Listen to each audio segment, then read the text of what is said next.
I used to love hiking alone. I know. Everyone always says it's a bad idea. Go with a group, tell someone your route, don't stray from the path. I did all that. Well, mostly. But there's something about being alone in the wilderness that feels cleansing. No phone buzzing, no traffic noise, just you and nature. At least, that's what I thought before that day. This happened about 3 years ago. I was hiking in the Smoky Mountains, following an old trail I had read about online. It wasn't completely abandoned, but it wasn't exactly well-traveled either. The post I found mentioned a beautiful overlook at the end of the trail, something barely touched by human hands. I was hooked immediately. It was late afternoon when I started. The trail was steep, winding through thick trees and dense underbrush. After about an hour, I realized I hadn't seen another person since I left the parking area. That was fine. I liked the solitude. Then I saw the house. It wasn't marked on any map I had seen, just sitting there, deep in the trees, where it had no business being. It looked old, weathered wood, sagging roof, the kind of place you expect to see in a black and white photo from 100 years ago. But something was off.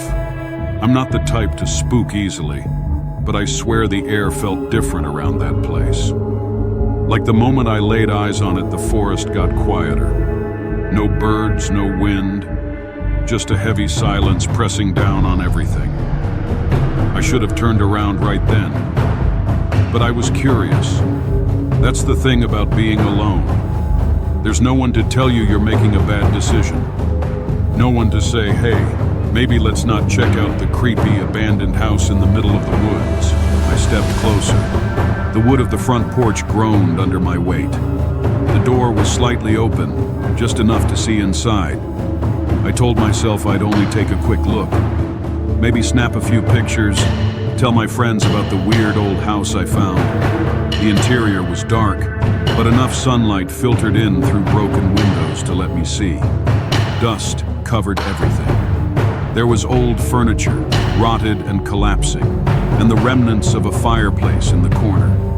It smelled like damp wood and something else, something stale and faintly metallic. Then I saw the footprints in the dust. They weren't mine. I froze. The prints led from the doorway deeper into the house. They were fresh.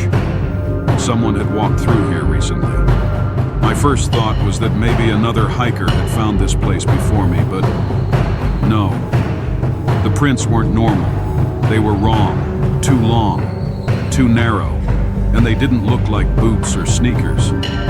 They were bare feet, but elongated, as if someone's toes had stretched too far forward. A chill ran through me. Suddenly, the air inside felt suffocating. I backed away, stepping carefully over my own tracks, making sure not to disturb those prints.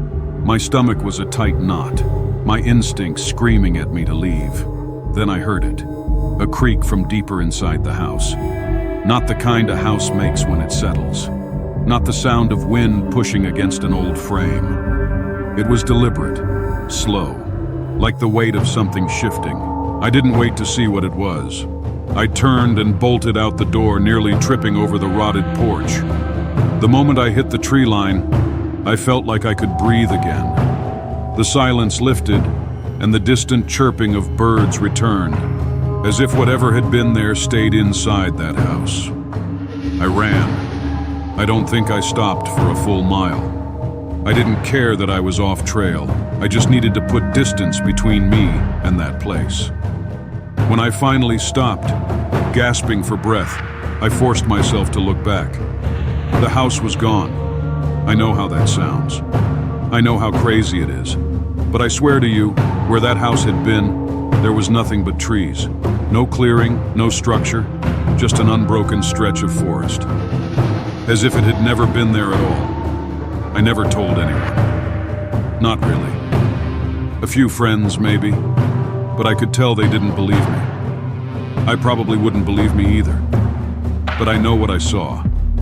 And sometimes, late at night, I think about those footprints, the way they trailed deeper into the house. the way they weren't shaped quite right. And I wonder if somewhere in those hills, that house is still waiting.